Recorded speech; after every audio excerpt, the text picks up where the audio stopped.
पाकिस्तान मुस्लिम league नून के कायद नवाज शरीफ की सियासी मसरूफियात जारी हैं। जाती उम्र से गवर्नर हाउस पहुंच गए। चीफ ऑर्गेनाइजर मरियम नवाज भी पार्टी कायद के हमरा मौजूद हैं। मियां नवाज शरीफ गवर्नर पंजाब मोहम्मद बलीग रहमान से गवर्नर हाउस में मुलाकात करेंगे, जिसमें मौजूदा मुल्की सियासी सूरत हाल पर तफसीली गुफ्तगू होगी। मुलाकात में पंजाब के अवाम के मसाइल के हल से मुतालिक भी तबादला ख्याल होगा। मोहम्मद अली नासिर से मजीद जानते हैं। जी मोहम्मद अली नासिर, आगाह कीजिएगा, नून लीग के कायद ने सियासी सरगर्मियों का आगाज कर दिया है।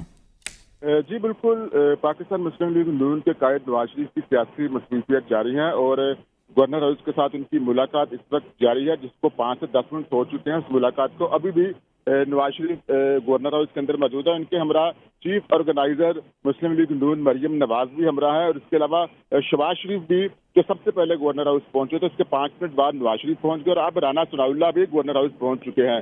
इस वक्त उनकी मुलाकात जारी है। मुलाकात में मौजूदा मुल्क की सियासी सूरत हाल पर तफसीली बातचीत होगी और इसके अलावा मुलाकात में पंजाब के अवाम के मसाइल के हवाले से भी तफसीली गुफ्तगू होगी और साथ साथ इलेक्शन की भी आमद करीब और हो सकता है कि वो इस सिलसिले में भी कोई इलेक्शन के हवाले से भी बातचीत की जाए कि जो तारीख तय की गई है उस पर क्या मुस्लिम लीग नून हिकमत अमली इख्तियार करेगी और गवर्नर पंजाब उनको किस तरीके से सपोर्ट कर सकते हैं, प्रोटोकॉल दे सकते हैं। इन तमाम तर अमूर पर बातचीत का अमल शुरू हो चुका है। नवाज शरीफ गवर्नर हाउस के अंदर मौजूद है और इनकी मुलाकात को 5 से 10 मिनट हो चुके हैं, जो कि अभी मुलाकात को इस वक्त 5 से 10 मिनट गुजर चुके हैं। बहुत शुक्रिया मोहम्मद अली नासिर, आगाह करने के लिए। मरियम नवाज भी पार्टी कायद नवाज शरीफ के हमरा मौजूद हैं।